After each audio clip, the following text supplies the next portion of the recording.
Partie of 2, Ride this way.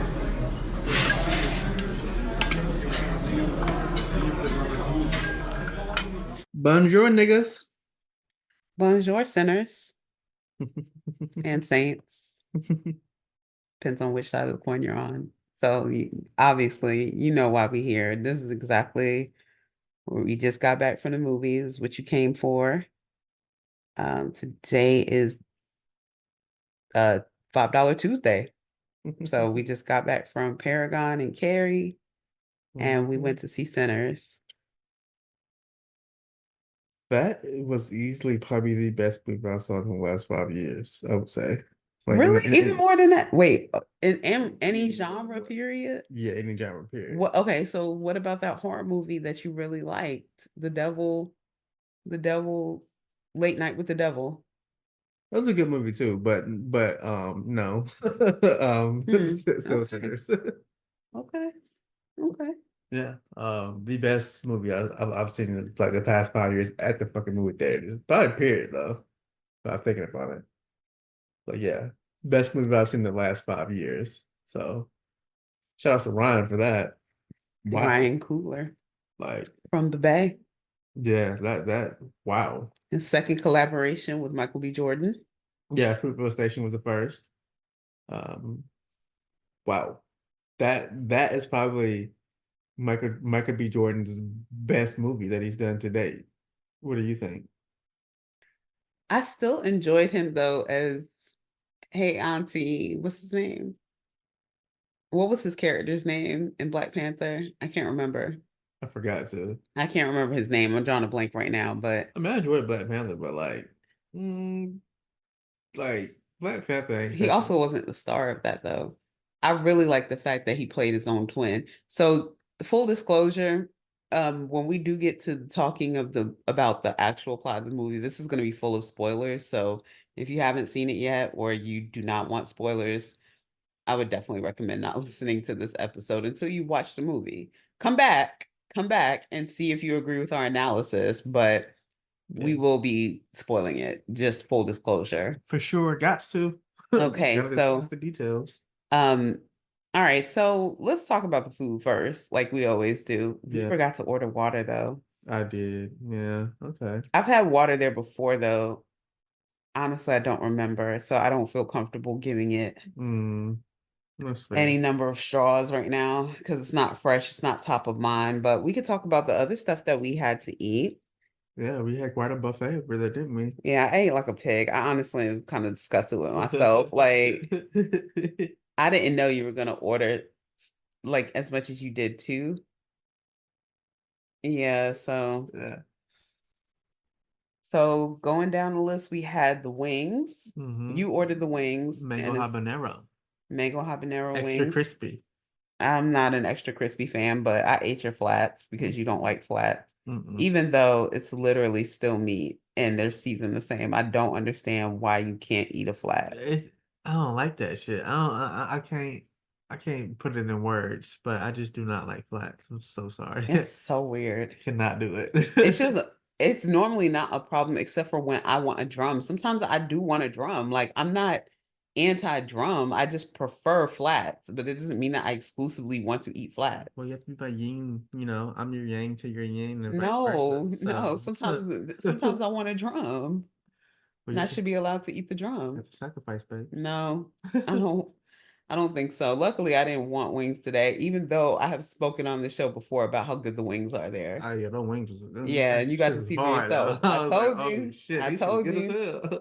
I told you. Yeah, the wings definitely are really done well there. Yeah, for sure. And I definitely have ordered not They crispy, got and a they were kitchen back perfect there? before. Yeah, They because got it's to though, it's a right? bar. Yeah, Uh, it's a bar and but kitchen. I don't be smelling no food cooking though. They do. They definitely cook the food Mm. separate.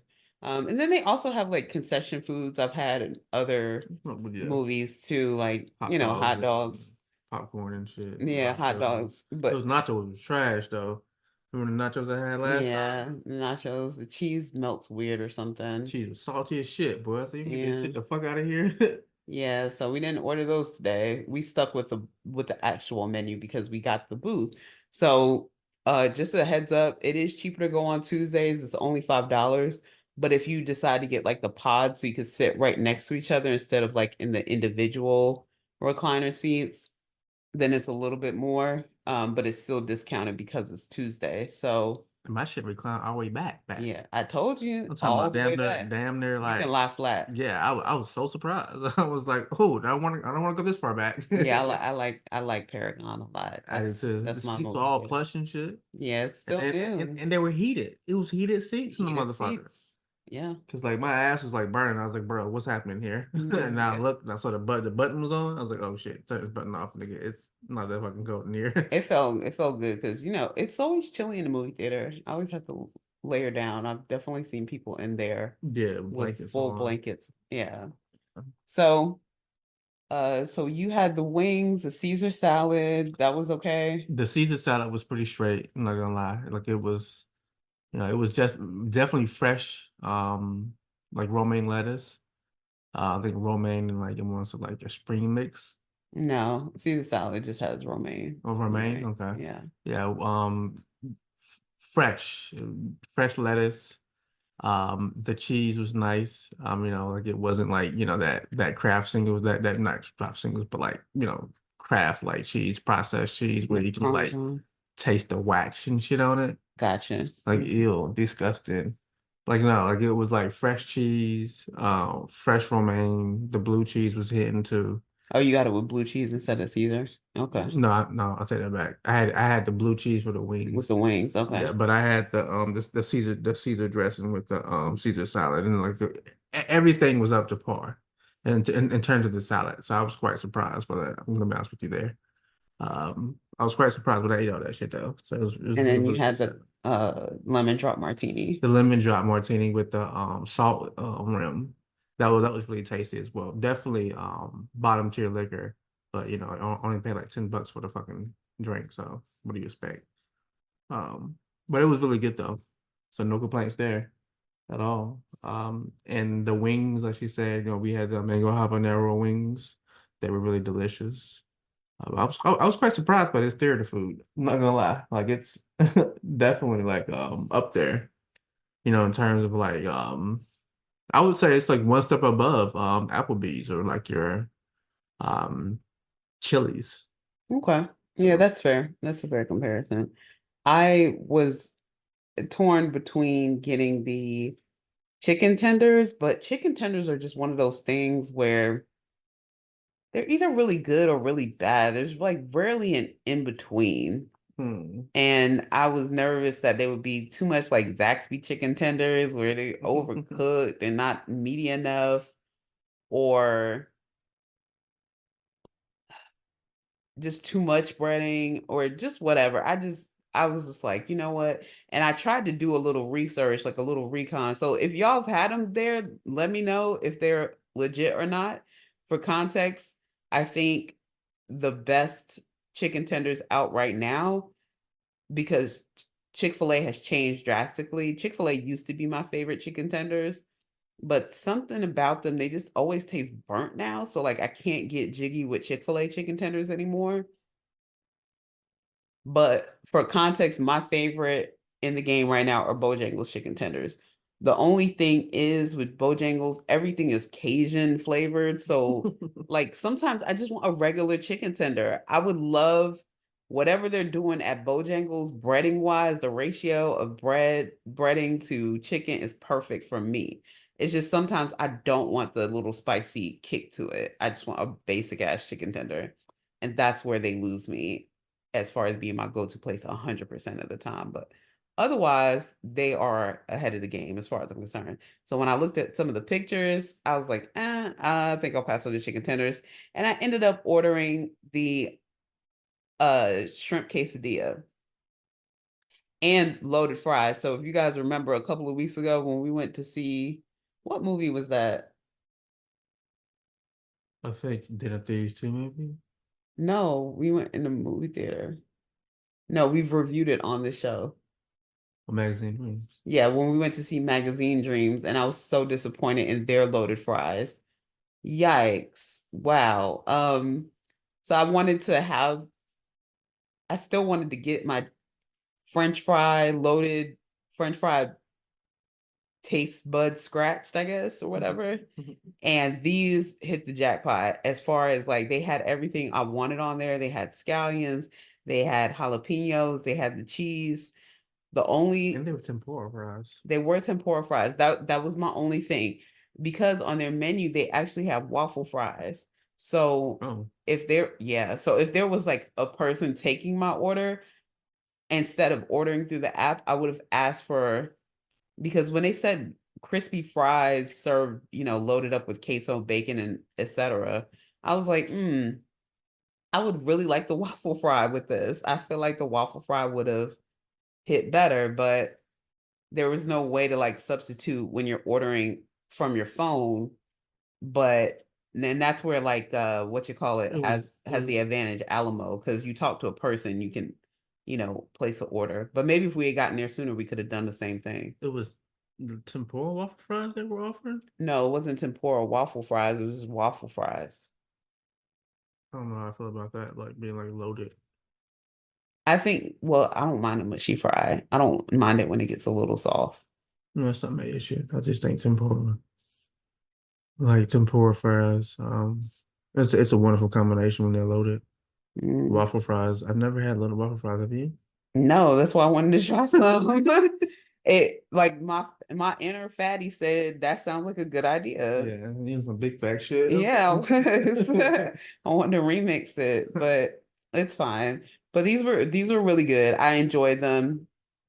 Again, I ate like a pig, so I had quite a bit of the food there, and I had a couple of your wings, the flats, and then of course I had the shrimp quesadilla. Now the shrimp quesadilla, I wish there was more shrimp. I felt like I was gypped out of the shrimp. Well, I mean, just like that shit coming though. Like that's definitely a thing. No, I had to pay like $5 more for that. It wasn't just Oh. like it wasn't like, oh, you want an extra little blah blah blah. Like, no, it was I thought five it was dollars like more. came with the shrimp. No, Oh no, it that's was like a basic quesadilla. yeah, If that's a you want to problem. add chicken or add shrimp, the shrimp was the more expensive But option. that quesadilla was perfectly cooked though. I did like it that it was a little crispy and not Yeah, floppy. yeah. Yeah, I did like that I actually. didn't say it was a coke shit. Yeah. I don't know about that cooking, but just think back here. Yeah, that was wonderful. Like I did like it, not like the ingredients inside the quesadilla as well. Hmm. The cheese was nice. The shrimp. I actually like the shrimp too. Like I don't like a lot of shrimp in the quesadilla, so I thought it No, was just baby, I a. need my money's worth. I feel you. I thought it was a perfect ratio though, honestly. So As far as the dipping sauces go, there were three dips on my I side. saw that. Yeah, I couldn't figure out what that third one was supposed to be. I had one I dip thought it of was it. sour cream. No, there was sour cream, and then there was pico, Oh, pico de like, gallo. or it's what's the stuff with the tomatoes? Pico de gallo. Yeah, it was pico. Oh, did you put that on the Yeah, yeah, yeah. I did. That's But then the third one, I dipped straight into it. I didn't dip into it anymore. It tasted like marinara. ew. Exactly. On Exactly. quesadilla? On a quesadilla. It tasted just like marinara. And I was like, No. whatever this is, I don't want it anymore. So I just stuck to the sour cream and the pico, and I just kept putting that, scooping that, and putting it onto my Not a pizza, remaining guys. pizzas. Yeah, I put it on my remaining pieces, and then it was fine. Hmm. Yeah. But yeah, overall though, like I had a good time with that food though. Yeah. Yeah, I was nice. I mean, it was hot, fresh, and I was content. I did have a mocktail as well. You did, and I tried that mozzarella too. It was quite delicious. It was good. I can't remember what was in it. I think it was like lemonade. It was something blue in color and it was lemonade flavored. So sorry guys, I can't remember the name of the drink. I didn't write it down. Our movie did start a little bit late, so that worked to our advantage when we were ordering stuff They because said the lighting was still really good. they said the rain knocked off the The not thunderstorm. yeah. Oh, I didn't hear any thunder, but or see any thunder, but they said that the mini storm that they had knocked off the projector from being online. So Well, they're subject to the internet issues like we are too, I guess. yeah, I didn't know that. Yeah, but I'm I just appreciated the communication because when we walked in, at first I kind of was offended because I'm like, Are they not starting this on time because this is a whole bunch of niggas coming to see the movie and they just expect us all to be late? Yeah, Or yeah, like, you said that shit. like what's happening here? And then just like maybe 2 minutes later, somebody from the theater came in and announced what they believed it to be and how they were rebooting the system. And she would give an update in another 10 minutes. And then a couple came in like right after that announcement, and I could hear that they were relieved that the movie had not started yet. See, this shit wouldn't fly at Alamo because at Alamo you got to be on time. Yeah. If you weren't on time, you're not going to get inside. But to their advantage, they were still a couple of minutes late. But they still would have been arriving during when the preview started, so they still would have been okay anyway. But yeah, just yeah, actually, before we get to the movie itself, let's talk about previews on that note. Yeah. Grand total that we spent, it was about $80 with tip. Come on, for the tickets too, right? For all of our food. Damn. Yeah. Shit. Look, It was a good time, you though. spend money like a drug dealer. I be trying to I'm like, oh, let's get this to share. You be like, I want this, I want that. And you was like, let's get dessert. And I was like, no, I'm kind of disgusted with myself right now. So let's not. I forgot about my dessert. We got some Chinese donuts in there from like yesterday. It's fine. We'll be all right. And some strawberries will make it work. I don't know, but if you gotta have something sweet, we'll be okay. All right. So on the topic of so for the tickets, we spent $20 because we had the upgraded seats. Otherwise, it would have just been like 10 and change. Gotcha.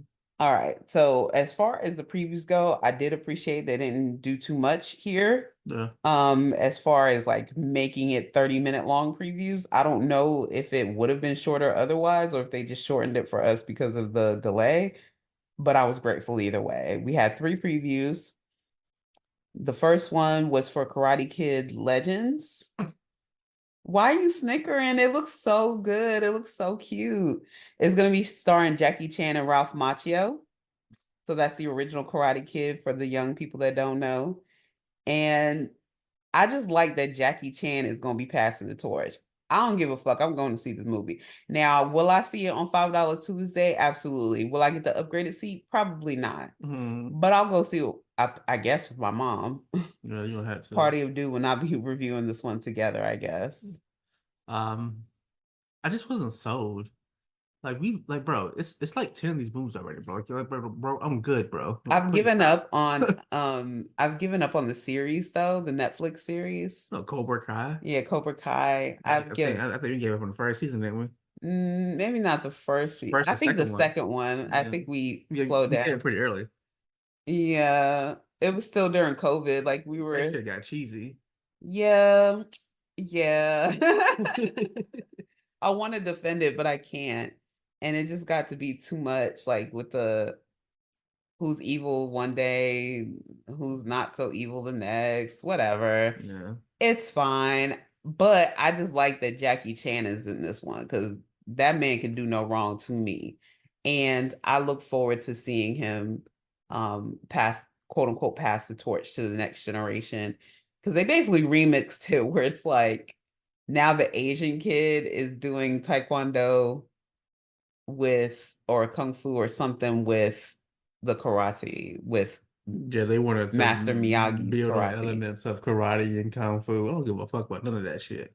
I'm not watching that shit. I won't be watching it. It looks cute. So if you can look up the trailer, look it up. All right. So the next trailer caught my eye. They had me in the first half. I ain't gonna hold you. They had me in the first half because I was like, "Oh, that looks cool." Like, you see a guy on a motorcycle. It basically looks like he has neon lights on the motorcycle, and then the car slices in half. And I'm like, "Ooh, this looks good. What the hell is this?" I knew what time it was. But then I stopped. Then I kept watching. I'm like, "This ain't about nothing." This one was with Jared Leto, and he's really hit or miss too. His last couple not even hit. God damn, fuck. I can't remember the last Jared Leto movie I watched that I really enjoyed. God of War. It's like the only one I enjoyed. Who was in God of War? Nicolas Cage. Well, I already know. I don't think I've seen that, but It was a really good movie. Oh, Dallas Buyers Club. I probably would Oh like yeah, that. I've seen bits and pieces of that one. you ain't seen Dallas Buyers Club? I've seen bits and pieces. I've never seen it in its entirety. It's a really good movie. I You know it should looked watch it. good. It looked good. And he did his thing in it. I think Oh, I Matthew know he was in that movie. McConaughey was trying to get an Oscar off of that one, I think. Should have got one. Oh, he was in Fight Club and House of Gucci. I don't remember him being in the Fight Club. Me neither. But he was in Fight Club. Oh, okay. Who was he? Was he like Matthew McConaughey's partner or something? No, he was a transgender individual that was battling AIDS, and he ended up dying in the end. He was in American Psycho too. I don't remember he wasn't in either. And Requiem for a Dream. That's a really good fucking movie. Is that Marlon really? Wayans? Yes, really good movie. As a kid, I was up late one night, like HBO type shit, and I was just like, oh, okay, I'll just tune in and see what this movie is. Fucking crazy. I was like, oh shit. Like basically they were like heroin addicts. And like they, just navigated the world of like, addiction and shit. And everyone's life was fucked up, you know what I mean? Because they were doing heroin, obviously.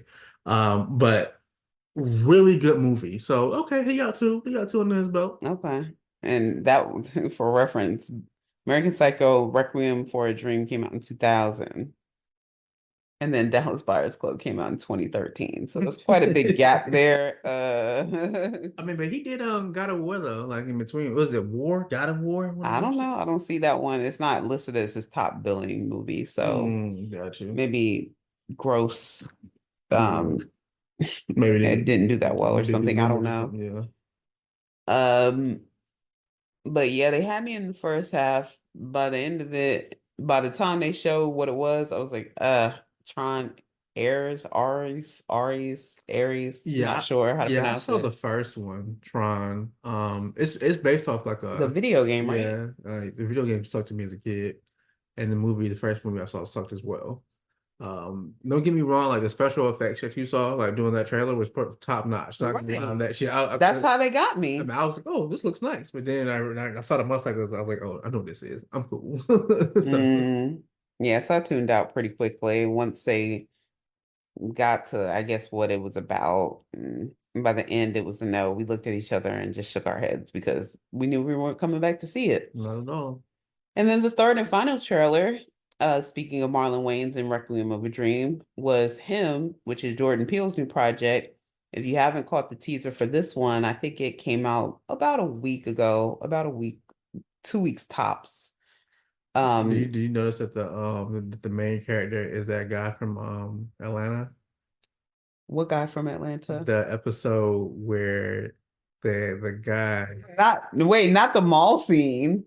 No, not the Oh, mall okay. The one where the black guy, well, Kevin Samuels came to that school. He was giving out like free scholarships.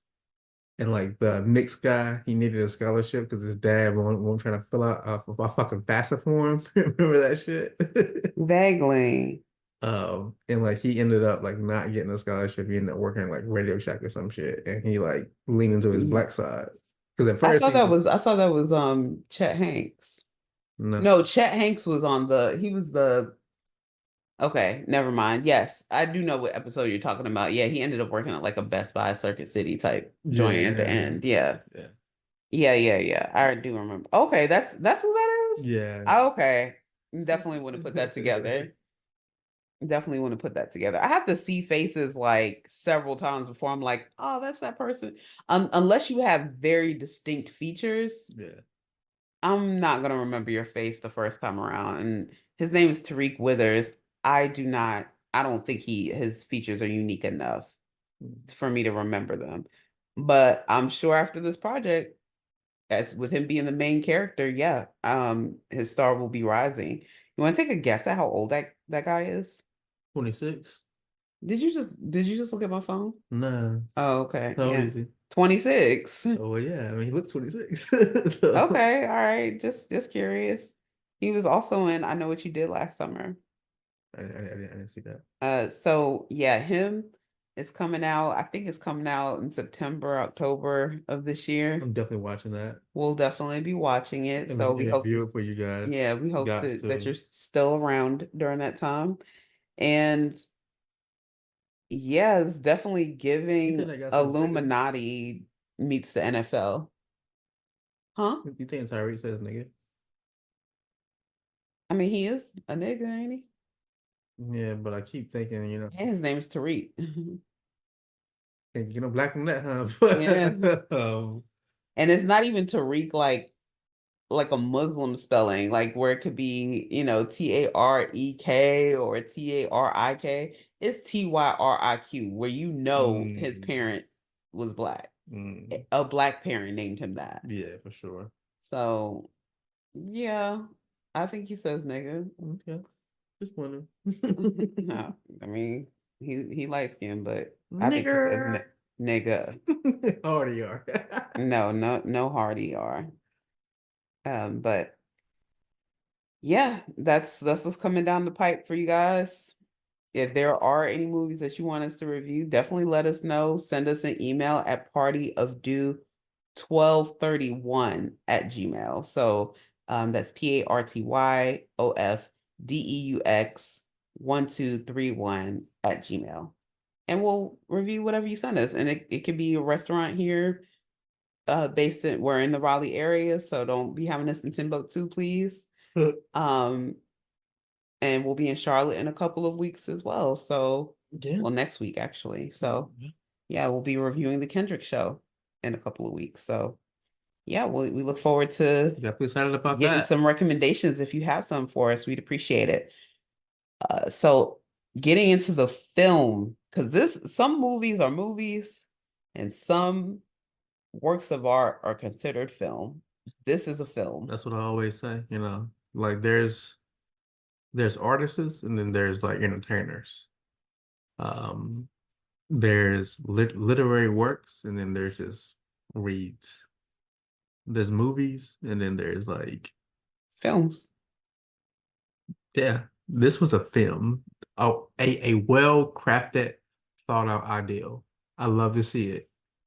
You know, I didn't have to use farce to develop like understand the plot. Everything spoke for itself. I fucking loved it. But let's get into it though. Some movies I'll watch and I'll be like, damn, I wish this was a read. I wish this was a book so I could get more into details. I don't know that this book, or excuse me, that this movie was or was not based on a book. But if it was, I need to read the book. It definitely would make me want to read the book. To me, like it did resemble Stephen King's Storm of the Century. Like that whole book slash movie. It did have some like parallels there. But we'll get right into that later though. So yeah, few opening scenes. It starts off Michael B. Jordan and his twin. No, Um, before it even gets to the twins, it opens up with the present day, like, well, not present day, because it does fast forward into like 1992. They go as far as 1992, but it starts off in 1932 with the son, Sammy, goes oh, into the church church. and Yeah. returns, quote unquote, home. So already out the gate, you starting with the symbolism. Prodigal son has returned. He has returned back to his roots, and he is called to the altar by his father, where his father is waiting for him, and his father calls out to him. And I it was very deliberate. What grabbed me about the scene was that the mother tried to intervene, like she tried to call out to him, and the father basically told her to sit down and that he got this. Like he was going to be the one to welcome his son back. And it was almost like you're not going to baby him. You're not going to, because they definitely had a theme of like calling him a boy. And it was like, no, his father recognized he's a man. So man to man, I'm going to take care of my son and make sure that he's safe. That was like out the gate, my immediate interpretation. Mm, okay. See, my interpretation was good versus evil. The father represented, you know, purity. You know, he was a preacher, obviously, and the whole congregation had all white. And when he came in, he was obviously disheveled. He looked like he'd been through hell. Yeah, hell and back. And the father was just like, basically lay down your burdens, like come in the fold. Mm-hmm. But before you come in the fold, denounce this music that you're doing. And like as someone who writes music, I knew he was gonna. Like, I knew he wasn't gonna do that shit. Like, I can't. Like, you're asking me to do something. Like, you're asking me to not be me. I cannot do that. I'm so sorry. Like, I get what you're saying, bro, but no, I'm sorry. So, that's how it opened up. Opened up, as like a one of those things where it flashes back. It shows you the ending first, and then you Mm-hmm. understand the ending How we as it, got here. yeah, how we kind of this is me. I got here kind of shit. So, yeah, so he goes to the church and his father is like, hey, come back to the fold, come back to the good side, just lay down the music, what I'm saying? Like put the guitar down. Mm-hmm. Altar call, good old altar call. And he was like, nope, can't do that. Well, they paused it so you didn't know what he was gonna do. Yeah, but I saw how hard he was clutching the guitar though. I was like, not gonna do it. Well, I feel like if you in real life, if you don't cry at the altar, if the tears ain't coming down your face, you're not giving nothing up because I just feel like that's a sign. That's a sign that you're willing to change, that it changes on the horizon is when there's tears involved, and I ain't see no tears. So, in retrospect, I can't say I'm surprised, but I wasn't really sure what he was going to do one way or another. See, But I'm not an artist, so I can't relate. I already knew what he was gonna do because, like, as an artist, like you're a journalist, like it's your job to report your trials and tribulations, just so other people can relate to it, and get through the day. Like, there was a line in that movie when it first opened up. They were just like, they talked about, like African Americans and the history of African Americans and like how music has a healing property to it. And as an artist, I fully understand that concept. Like it does have, like it has healing properties to it. Like when other people listen to your music, you know what I mean? Like they can get through whatever they're getting through by relating to your music. So it's kind of one of those things where like I said, like you're a reporter. Like it's your job to report, Yeah, you we're know? historians. Yeah, Mhm. So I knew he wasn't gonna do that shit. I was like, nope. No, I mean I write about this But shit. also too, it keeps But that the whole point of the blues is that it really just ties exactly. the Christian to the secular. Like Yeah. you can't have one without the other. So that was another thing that just kept coming up throughout the movie was duality. So on that topic of duality, we literally see it represented as Michael B. Jordan playing himself as his twin. The I can't remember their like government names, but I Yeah. know one was named Smoke and the other one was Stat, Yeah. the Smokestack twins. And they had gone up to Chicago, came back in town to open up a juke joint. And if timing wise, this is like we're still in the depression, Before you but get it's into post this, reconstruction. I just want to say that like they nailed the whole twin concept. They nailed that I shit. was gonna, and I was gonna ask you Like, as a twin, like yeah, like what you thought about that. one of us is usually dominant and the other one is like usually like I don't say submissive, but like just like Do what I tell you, like more like pretty the big much. brother. Like Yeah. I'm gonna tell you what to do. You're not gonna question it. That's how I remember my relationship was. Like I was a more dominant twin, and I just like, hey bro, just do this right here because like this is the plan, and he'll do it. And like we get shit done. You know what I mean? It's like yin to yang. I don't know how to explain it to you, but it's like I'm the thinker, he's a doer. Mm-hmm. But it works for us. You know what I mean? And the same thing with smoking stack. You saw Yeah, the one same. was the brains, one was the brawn. Yeah, like it works. Like it's like I feel like it's two of me. You know what I mean? Like I don't know how to explain it to you, but like we get a lot of shit accomplished in the average person because it's two of us. And he's a soldier. You know what I mean? Like Mm-hmm. it's not his job to think. You know what I mean? It's his job to do. My job to think. I'll think. I'll strategize. You just do. That's all I need you to do. So and it works. I keep him safe, and in return, he listens to me. That was the same relationship. Mm-hmm. Like it's my job. Saying to protect him and make sure he's okay. Because like I say, it's my job to think, strategize, and see evil. Like, that's my job. His Mm-hmm. job is just to put my plan into action. Mm-hmm. So it's the same thing with smoking stack. So yeah, continue. Okay. So we got the twins, Michael B. Jordan. Great job. It was funny because I never paid attention to how he was dressed to determine which one was which, but just speaking, it was very clear who was who. Like I don't know how he managed to do that, how to establish two different identities when you're literally the same person.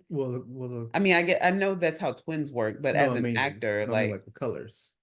I didn't pay attention. Smoke had on a blue hat. Oh, okay, so you actually And okay. Stack had on a red hat, and Stack had like fronts in his mouth. No, I did notice that Stack had the fronts in his mouth. Yeah, so Michael B. Jordan about to be a problem all summer with them damn fronts because I've been seeing those Yeah, trailers and in shit, the and like trailers and the stuff, and as advertisements. they've been promoting the movie Yeah, throughout different countries and stuff.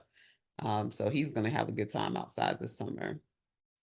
So, and yeah, speaking of which, I hope to get me some before I go to Houston. So shout out to H Town. I was planning on doing it anyway, even before Beyonce dropped the visuals. I digress. But yeah, I'm really gonna be ready for Houston. I got some gems in my mouth right now on my canines. All I need is some gold fronts shout out to Kings of Pearl. King of Pearls. King of Pearl. Shout Yeah. out to them. Yeah, shout out to them. I'll make sure to tag them on our post. So yeah, good looking out. I just need some gold fronts. Um, but anyway, Michael B. Jordan playing his own twin does a fantastic job at this. So again, highlighting duality off the bat, um, between the father and the son. There's definitely a theme of patriarchy throughout the movie because that's why I think we're fucked as a society anyway. And a lot of the problems that they have were because of the patriarchy and the women following their respective male leaders based within their race. So yeah, we're introduced to the Smoking Stack twins. They come back to Mississippi from Chicago. Work with Al Capone. Yeah, after like basically they've become a legend in their small town, and they get to recruiting people to come to the juke joint. They recruit Slim, I think was his name, who was played by oh well, we moved a little too fast here. But yeah, we have the cousin is Sammy. So Sammy, the one that was in the church at the beginning, that's the cousin. And after they get him, scoop him up, they decide to he's a guitar player. he's a guitar player, and so they want him to obviously play the guitar at the juke joint, play the blues there. And then they go find Delroy Lindo, who is played by Slim, and or his character's name is Slim, and he's going to play the piano and the harmonica for liquor for in exchange for liquor. So he's a drunk. initially, they actually framed it as though the sinners were everybody associated with this juke joint, with this fiasco, because the idea is obviously we saw how Sammy looked. He was associating himself with sinners. So it must stand to reason that all the philandering drunks at the juke joint were the sinners. And look at how Sammy came out of things. But we quickly start to see that they're actually not the sinners. And we learn who those are later. But well, that's the idea, but the idea is like you see the devil, who is I think Stack, yeah, because Stack was offering Delroy Lindo the liquor because he knew his vices. Yeah. He said, "Oh, like you want some liquor? Like I got some Chicago, some Irish beer and shit like that." Irish beer, I was like, bro, you get that shit the fuck out of here. Well, Chicago though. But I noticed though, interestingly enough, so they again purposely talked about Irish whiskey and Italian. Wine. Was it Italian wine? Yeah. Yes. So the reason they picked, I'm sure they picked Irish and Italian people is because of their disenfranchisement when they came to the United States too, right? So like they're not living in the ghettos amongst the black people, considered the white niggas Yeah, of pretty society. much. They weren't considered white, However, not in the strangely 30s. enough, these motherfuckers still look down on black people. I did not understand that, but continue. Because we're not the one oppressing you, motherfucker. They nope, are. nope, But you want to nope. be like them, huh? Yep, yep. So everybody seems to be trying to get this proximity to whiteness. This shit was so magnificently done. Yeah. But anyway, well, let's back up a little bit because I don't think you explained this right. We're first introduced to Sammy, the preacher boy, when he goes into his father's congregation and he, wants to be, yeah, we got there. consoled. The next scene that we go to is of this white couple. This white couple is at home and they get knocked on their door. A white man shows up, pretty disheveled, looks like he's been through. He hell literally back. drops out of the sky. Like we don't even see how he like pulled up. Yeah. And he says, hey, I need some help. I have gold, just help me. Just let me in. And they, of course, So again, he has to be invited in. Yeah. But he spots, like the devil does, the devil knows your vices. So he sees the Klan's cape in the back and decides to use that as a way to bond with that white man. And that's how he gets in the house. Yeah. He says that Indian people are chasing him. And they surely were. They came to the door and was just like, hey, did someone come by here? The white lady's like, no, she has a gun out on them. She's like, no. Again, the white woman following the orders of her white husband. Yeah. And what he says goes. And the Native American guy, he was like, we don't mean you any harm, but we're gonna let you know right now that if you let him in your house, you have some problems. And he was like, well, I gotta go. And so because the sun was going down. Yeah. And so he dipped off. He already knew what time it was. So but he gave a fair warning. But by that time it's too late. They're let him in. And so she's calling for her husband, trying to let her husband and the guy know that they left. But Lord behold, her husband's fucking dead. That's what we thought. Devoured by the what we learned later to be vampires. Yeah, but vultures, culture suckers. And if you think about in the historical context of like, okay, the Indians came first to like warn the next victims, which would be, Black people, Asian people, white people, Irish and Italian people specifically. Letting them know about, like these white people right here, bro. No. Don't fuck with them. Like they will weaponize religion against you. They will use it to justify their evil doings. And just take and take. And like here's the thing with that.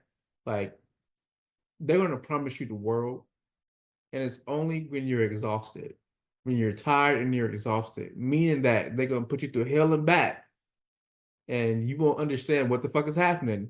You just know that you're down on your luck, and they'll come and they'll offer you the world, but it's usually some strings attached to that shit that you don't fucking see coming. Just like making a deal with the devil. Exactly.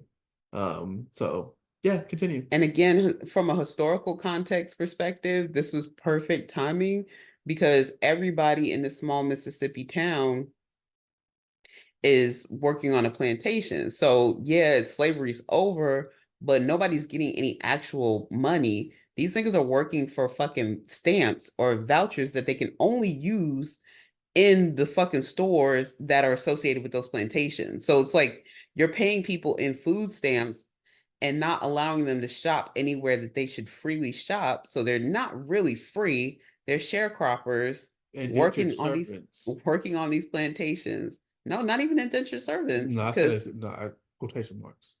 No, like the Irish people were indentured servants and potentially could get something at the end of it. But it was sarcasm. Oh yeah, no. Okay. Sorry, I wasn't picking it up. But Yeah, because nobody can see you, babe. So Sorry. you have to clarify these things. But yeah, like you got people working that are effectually still slaves, still working on your farm. So when Smoke comes to town and he's offering people like $20 a performance, and Delroy Lindo was like, he was like, well, this other spot, yeah, they don't pay me $20 a night, but they're gonna be there 10 years from now.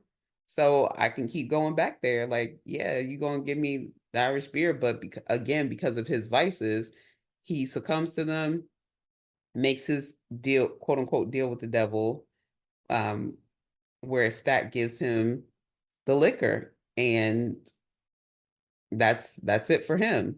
So they recruit security. Security is played by, I call him Forrest Whitaker's son.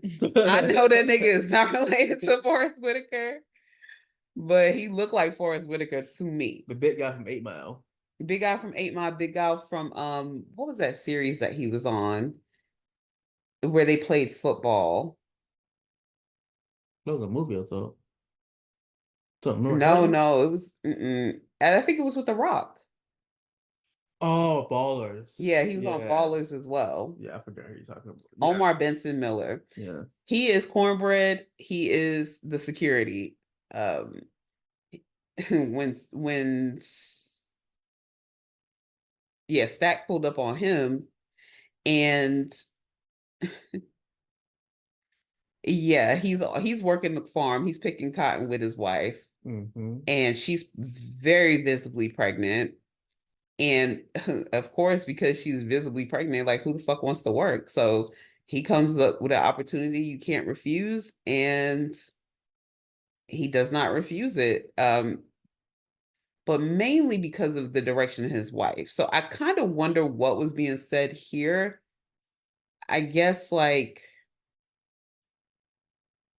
it is important to make sure that you have a wise wife like leading you. Yeah. Because Cornbread, in hindsight, like Cornbread was not not guided well by his wife. Like he she was didn't not know though, but she didn't know, but she was blinded by like money. Like, bro, she's pregnant, working in the field. yeah, that's hard work though. And a lot of them niggas did not have shoes on throughout the movie. Like, you actually picked cotton before? Hell no. I have no intention of ever. It doesn't look easy at all. Like just throwing your shit, poking your hands and shit. That shit hurts. Fuck that shit. So, you did that on the farm in Greenville. Wow, you fucking motherfucker. You motherfucker. Full context here. I had some mentors that were agricultural consultants, and they worked on like different farms around like my hometown, and they were millionaires at that shit. And they would just teach me the game a little bit, about different crops and shit and how to pick them. So yeah, technically I did, yes. Fucking asshole, fucking asshole. Continue. I remember there was a scene as well after they picked up and recruited Delroy Lindo's character. He was telling the people on the side of the road to pick their head up. There was a chain gang, and he was like, pick your head up. And he went on to tell a story about how him and a friend of his was caught scamming, but they had been locked up for it, and how his friend, like what the outcome of that situation was. I won't go into details there, but he was like yelling at them to like pick your heads up, pick your heads up. And interestingly enough, I do remember when we moved down here in the early 90s, we saw a chain gang on the side of the road. Like the niggas, they had the shotguns and shit out there. Like the sheriffs had the shotguns. I ain't never seen no shit like that before we moved down here. Yeah, that's definitely. It was a culture shock. That and seeing like the first farms with cotton everywhere, like out towards Fayetteville is where I started seeing them. And it was just like, what the fuck? It's like being in a time machine, a bad time machine. It was like, But yeah, that's where we are in North Carolina. That's how it is. So anywho, so they get the gang together. And of course they gotta have at the train station, we're introduced to the mulatto character. As soon as I saw her, I was like, "What the fuck some shit up?" Yeah, definitely about to fuck some shit up. It was definitely a black woman passing as white. Yeah. She was supposed to be going back home after burying her mother, and we later learned that her name is Mary. We later learned that, and I think that seems deliberate, like the Virgin Mary, whatever, Virginal Mary, but anything but. We see that she's supposed to be going home after burying her mother, but she had history with Stack, and she approaches him at the train station, and it's just like on some shit like, I waited for you, I thought you were coming back for me. But we later learned that she actually married a white man in another state, because I'm sure he didn't know that she was black. In Arkansas. In Arkansas, thank you. Yeah, no way in hell he knew that she was black. Not at all. Yeah, so I always wonder in those days what they tell their significant others. Like, if you're going to be gone for days at a time, what do you tell your white spouse about why you're going home? Like, why they can't come with you to your small town, like back in Mississippi? Like, why he can't You probably didn't want to come anywhere. meet? He probably didn't want to come, but like, why can't he meet the rest of your family? Like, what lie do you tell to get out of that? Just to make up excuses, so they don't get suspicious, you know? Yeah. Maybe he knew, and he just as long as it wasn't said out loud, he could just lie to himself, I guess. I don't know. In any case, I knew Mary was going to be a problem because, again, of her connection to whiteness. We later learned, I think it was her grandfather that was partially white. So again, like playing on this lineage, just legacy line of your father's connections. Because Sammy, the preacher boy, he sees somebody at the train station too. He's immediately attracted to this woman, and he finds out that she's a singer And married. But he is like into her. He's like, hell yeah, you got to come down to the spot later because I'm playing down there. I want to see you. And she was like, whatever, I'm married, get the fuck out my face, blah blah blah. But she was definitely feeling him too. Yeah. But we see like these elements, because she asked how he was related to Smoke and Stack, and he was like, oh, those are my cousins. And she, did the thing that most black people do, like, oh, are they your real cousins, or are they like your play cousins? Because she couldn't fathom how they could be connected, because we later learned that Smoke and Stack's daddy won't shit. Like, he was a very bad person, considered to be a bad person, and used to beat on his kids. And we learned that about them. And then Sammy explains, like, no, like, my daddy and his daddy were brothers. So, like, they really are my cousins, like first cousins.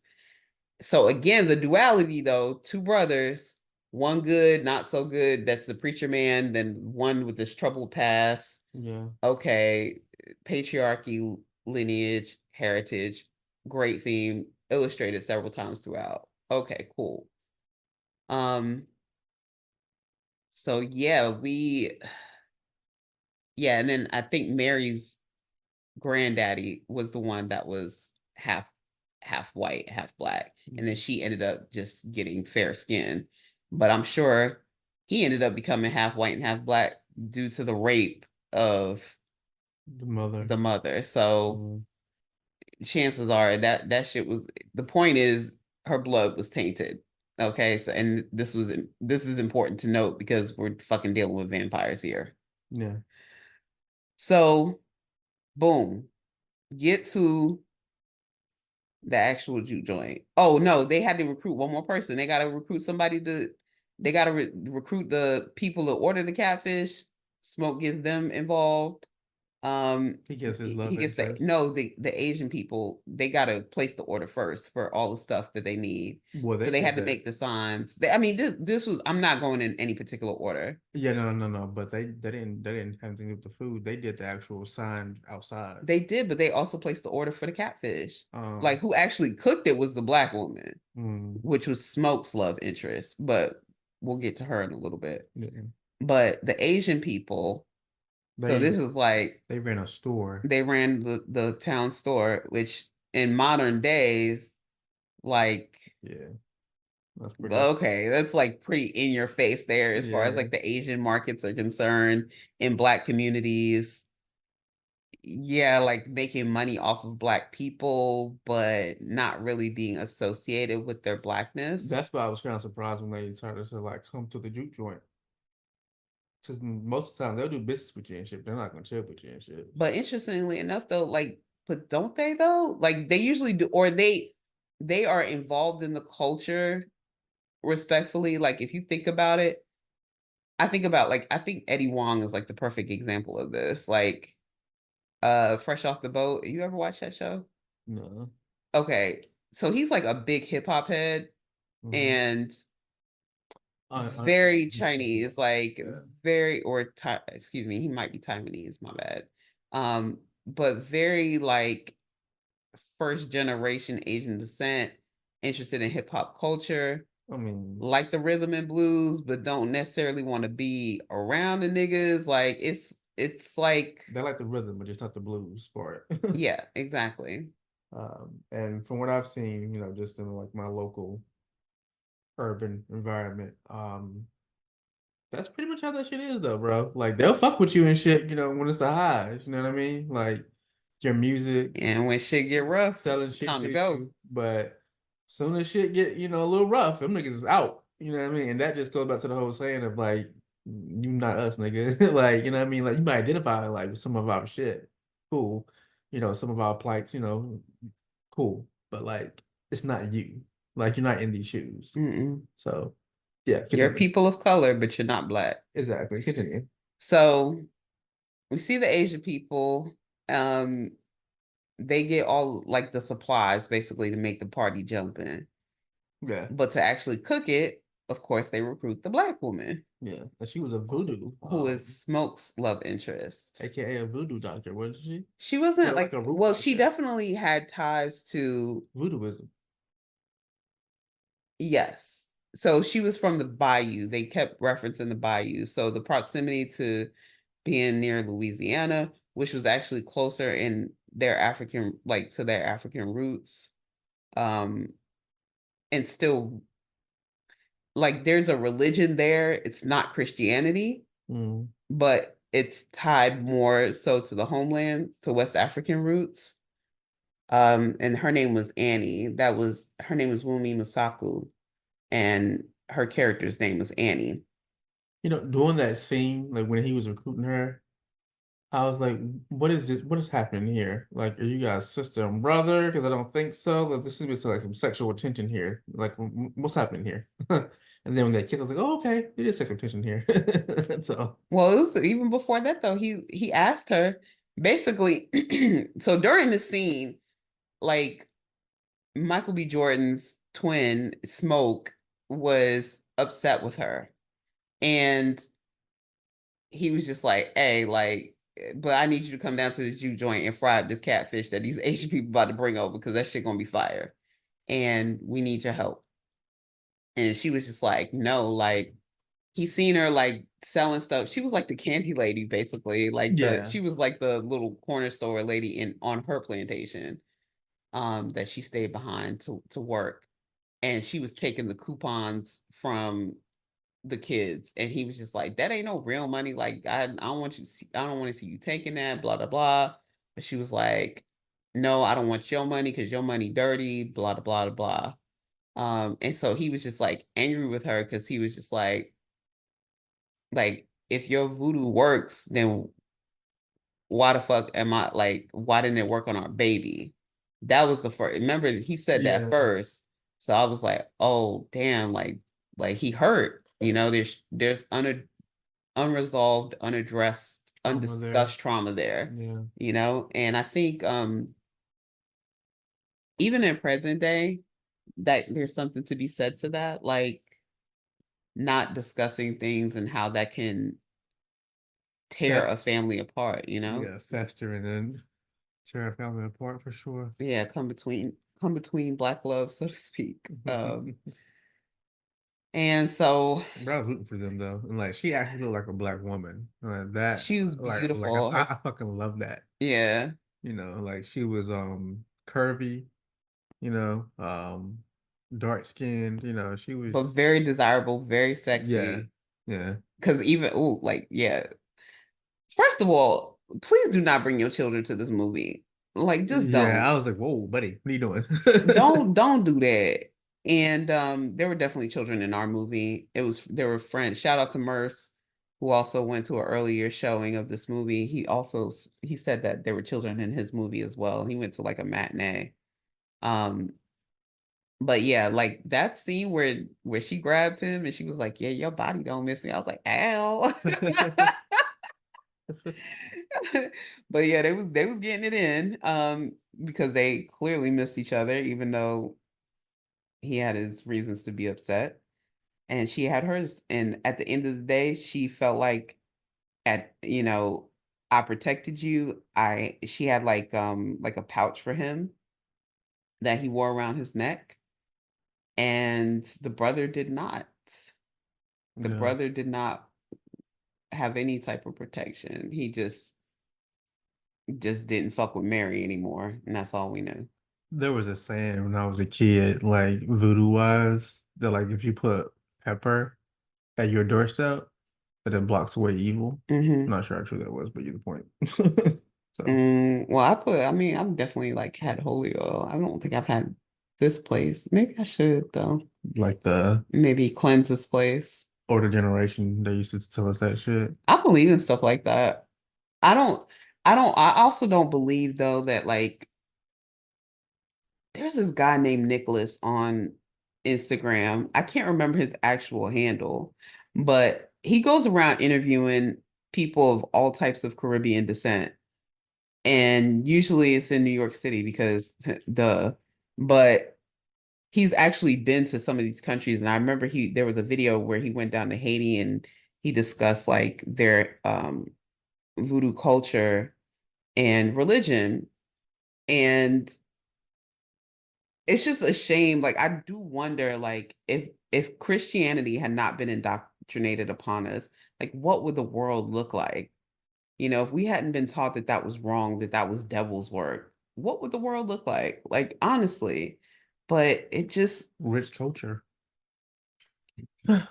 it's slavery broke a lot of shit. It broke a lot of shit, and You remember in the Bible when like the story was told about like this rich nation that God had favored, mhm, but they had lost their way. And so as a punishment, he separated them and like he made sure that they like spoke different tongues so they would never be able to like mhm, come together again. mhm. Think you talking about niggas? I mean, I see the parallels there. You see what I'm saying? Like you think like just asking, continue though. Yeah, it's definitely it's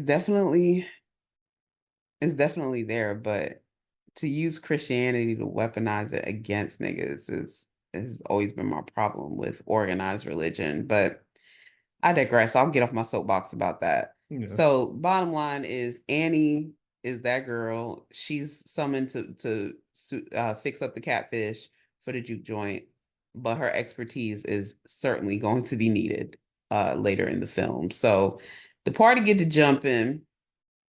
And this scene that I must discuss was when they got to dancing and they started showing all the people of like basically showing you how Black music has shaped the culture. I saw that too. That was wonderful That shit was representation. so fire.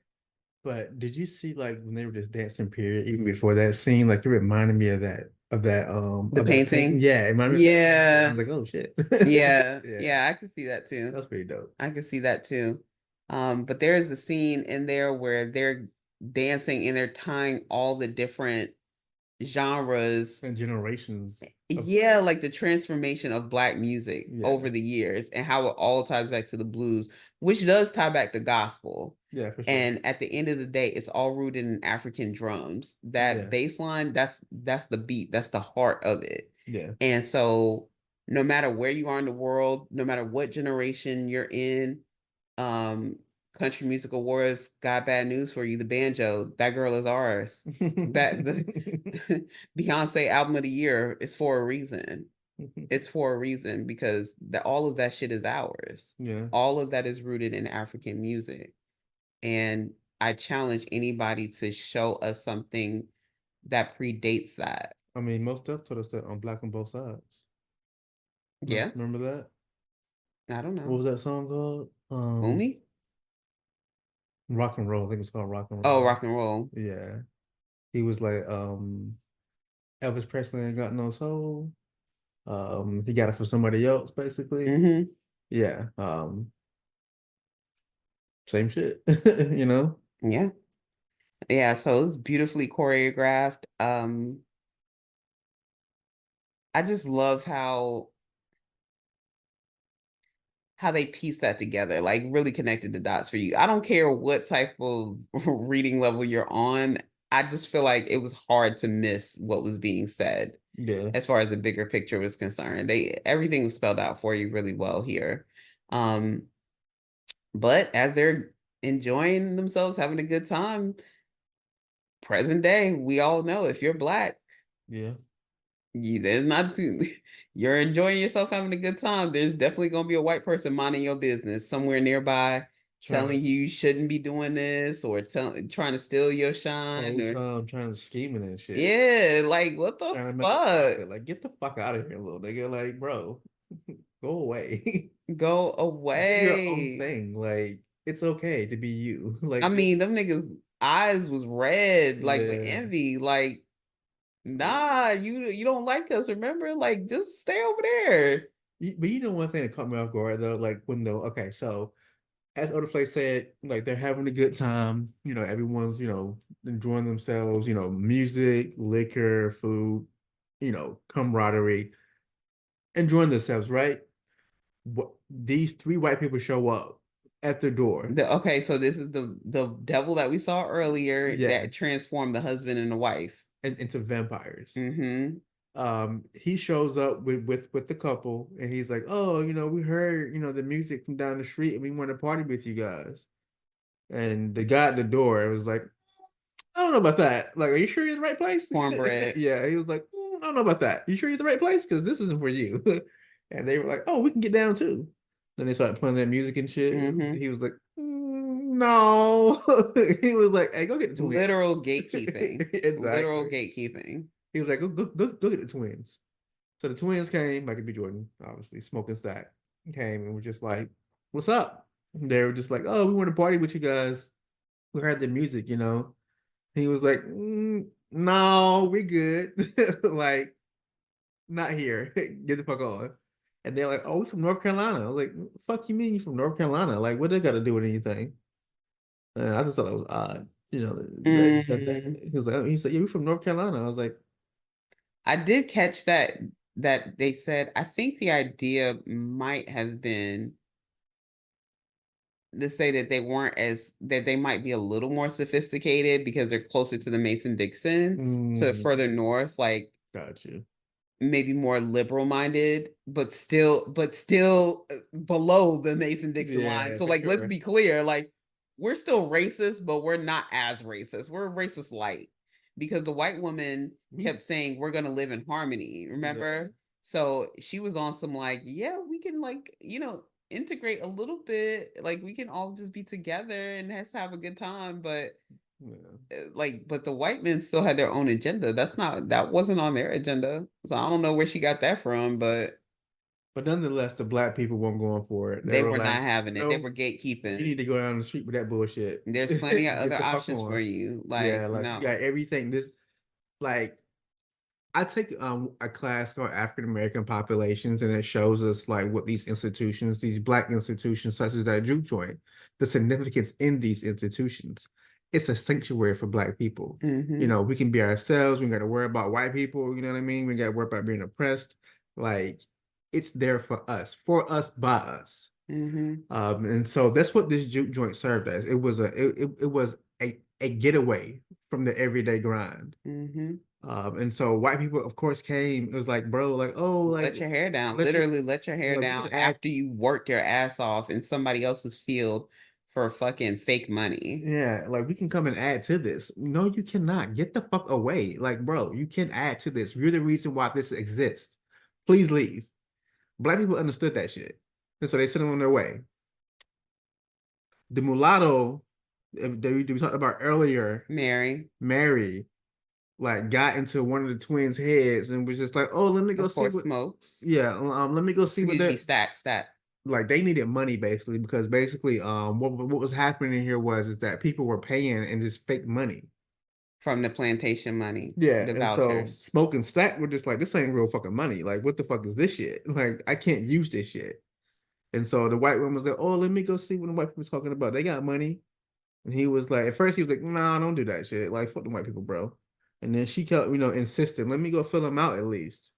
And so she goes and talk with them and shit. And they offer her some gold coins.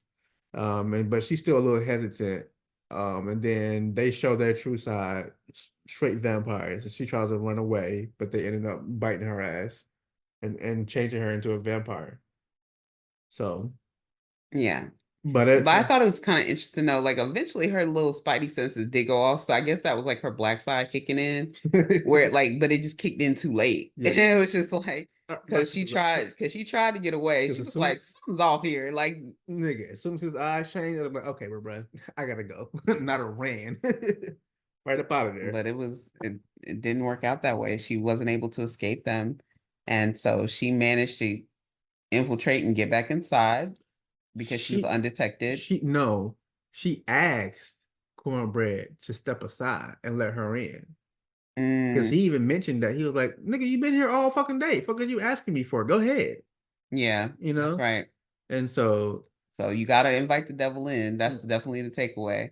I just sent you a reel where this guy was like, Black people after seeing Sinners. It's like damn near watching Rosewood. Yeah, you gotta almost. You gotta but it was just like, oh, anybody that pops up at your house unannounced and wants to be invited inside, you're not gonna invite them inside.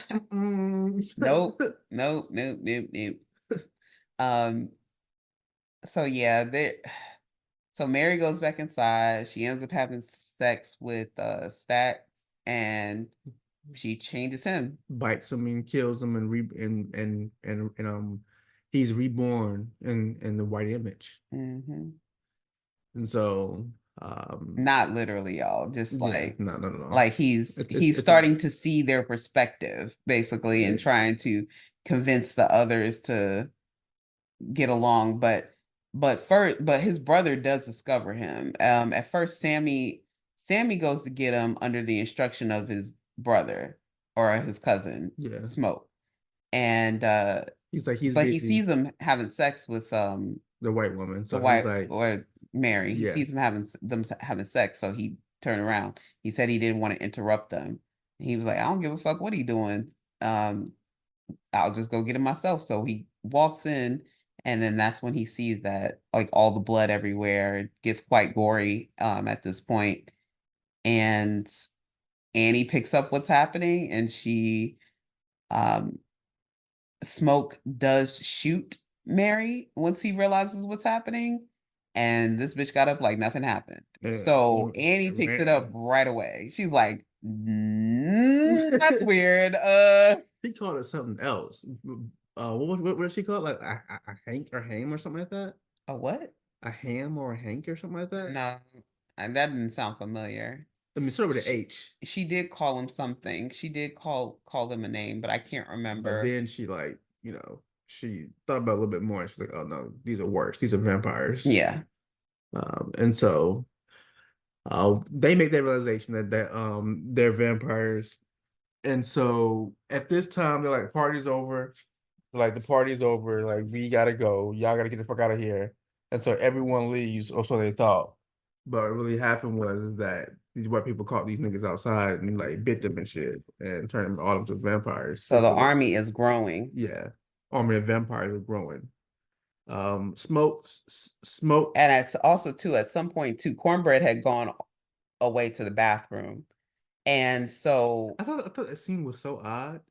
Because like as a person who's been to like, like a bunch of like, country hole in the wall joints, like you've I been don't to a bunch, huh? Tell me more. Did they serve gin?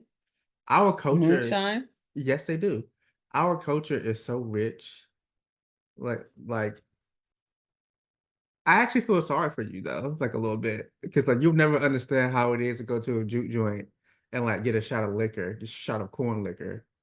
Or a shot of moon or like some moonshine and tastes like pure alcohol. I'm Rubbing looking alcohol. down on niggas that do this. I'm just saying, Like I think that's a little too country for me. I don't want the whole countrified experience. Like, it's an amazing I don't experience. mind doing country nigga shit, but like, I think I'll keep that one away. The the food is better, in my opinion. Like it's made with like There's it's made. up on Pool Road. I told you. I know there's a place in there. There's a house off Pool Road. It's not the Where I same. used to get my hair done. She was like, yeah, it's a juke joint over there. And she was like, yeah, they be doing shit over there on Friday and Saturday nights. Maybe. Yeah, so yeah, I know where to go, but I don't think I want that. I'm cool. No, I don't want to be nowhere where I don't need that whole experience. It's fine. To each his own. But I think I'll pass at this I, big age. I enjoyed my time there. The food was magnificent. Yeah, now that I'll take a plate to go. Like it's I can't explain it to you. Like I'm pretty sure you guys using the same seasoning, but it's just I don't know, it's just made different. I don't know how to really explain it to you. Like I feel like it's made with love. I feel like you guys like your food here lacks love. It just seems cold and distant and like it looks good, but when you actually bite into it, you're like, this ain't it. So I don't know. Continue though. So Annie picks up on it. She gets to like figuring shit out. Like, all right, what we gonna do? And she ended up pouring like uh something on stats. I think it was like garlic water or something like that. Yeah, Something that whatever vampires are allergic to. garlic. Yeah, And so it burned him, and she was trying to explain to Smoke, his brother, like that's not him anymore, like he's gone. yeah. Um, don't listen to anything he says. That's a vampire. His It's soul is worse. trapped in that body. His soul is trapped in that body. He's gone. The brother that you Mm, knew is gone. yeah. And so, of course, he has a hard time reconciling that, but they all ended up eating some garlic just to make sure nobody had turned. By this point, too, Sammy had had sex with The married the woman. married woman.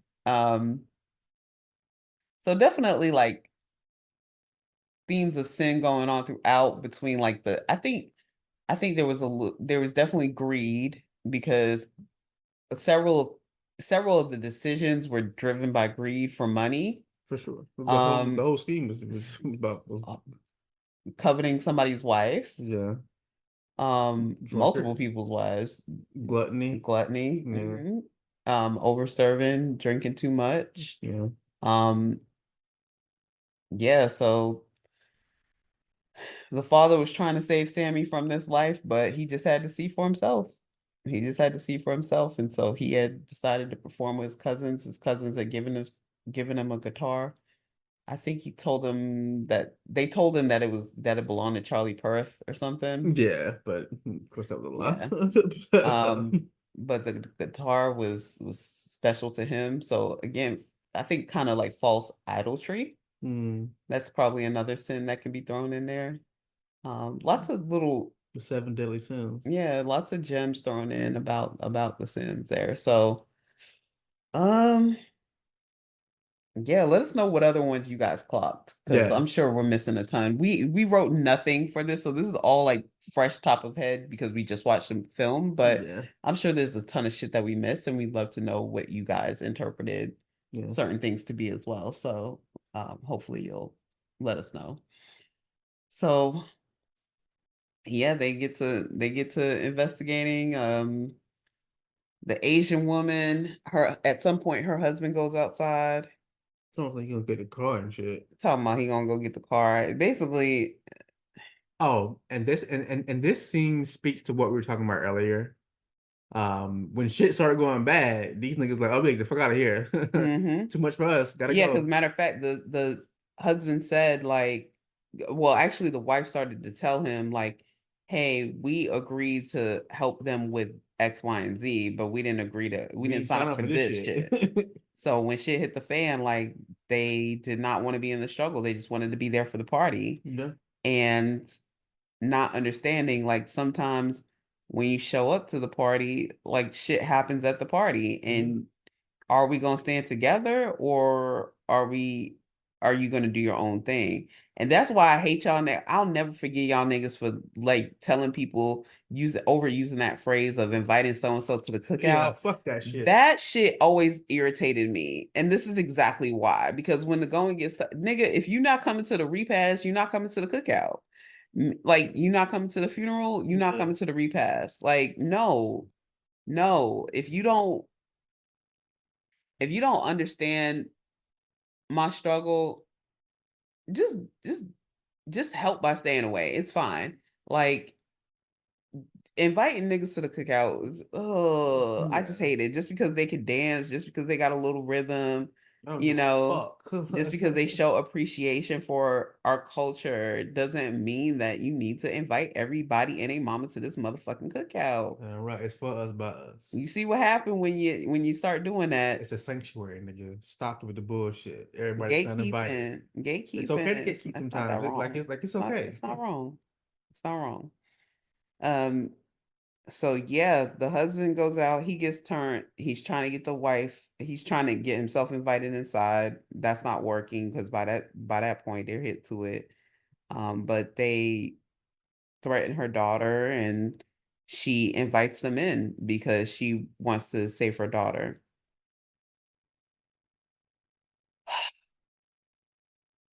That was a scene that I did not like because I knew it was gonna happen. Because I was like, she's a weakling here. She doesn't understand what's happening here. But they all get to fighting nonetheless. Losing because it's like They 20 have versus wooden one at stakes this at this point. point. They're still trying to shoot people, but yeah, It's not really working. it's not working. So, and like to like stab like 20 niggas when it's only like three of you, like it's not gonna work out in your favor. So Ratio wise, yeah. yeah. So who was there? It was Delroy Lindo, Slim. Hmm. Uh, then there was Smoke, Yeah. Annie, Sammy. Sammy, Sammy's girl. I can't remember her name, but the married lady, Yeah. and then the Asian lady. Yeah. I think that's it. Yeah, I think that's it. So like 6 people against, yeah, Like no, 20, 30 people. yeah. So Unfortunately, we learned that one of the people that was inside, they put him outside thinking that he was dead. yeah, but he wasn't. He wasn't. Yeah. Sorry. Yeah. Um, I didn't catch though, like what that was though, because I remember Annie saying, like, "Are you sure that was blood?" And he smelled it, and it wasn't blood. That So what was the fuck is it? it Gas, was molasses? liquor. It was just liquor. Yeah. Mm. So Um. yeah. So he was a casualty, unfortunately. Oh, I did mean to mention this as well. I thought this is how like to further hit home the point about the Italians and um Irishmen being disenfranchised in the 30s and like seen as white versions of niggas, like Second class yeah, citizen. second class citizens. Yeah. Um there were Mary had made a point to say that she knew that they had stolen the goods from the Irish and the Italian people, and that basically what the twins had done was like pit them against each other. Hmm. Did you catch that? I did. Yeah, they had pit them against each other and were just like had decided to come back down south so they could sell the goods that they stole. And while they were fighting each other, they were the idea was to get away scot-free. So that was another driving factor too, was trying to make sure they had some money to sustain them through this juke joint after they, spent, because that's how they were able to afford it in the first place. And to back that up, just give a little more context here. They bought the juke joint from a white man. Mm-hmm. The white man was actually like the grand master of like the Ku Klux Klan or some shit. And he had this bright idea of like basically selling Mm-hmm. the sawmill to them for the purpose they wanted it. But he was gonna come in the morning and basically clean up. Meaning he was gonna, him and his Ku Klux Klan brothers were gonna come and kill everybody that was in that Mm-hmm. bitch. And of course, keep the money, rinse and Yeah. repeat. Grand opening, grand closing. And this was after Smoke or Stack. No, they told him, like, as a duo, because they both met him. They said, like, we don't want to see y'all come back, and Yeah. if you do, I will shoot you dead. Matter of fact, it had to be Stack that said, or it had to be Smoke that said it, because Smoke ended up setting it off in the end. Yeah. So, in any case, we see them do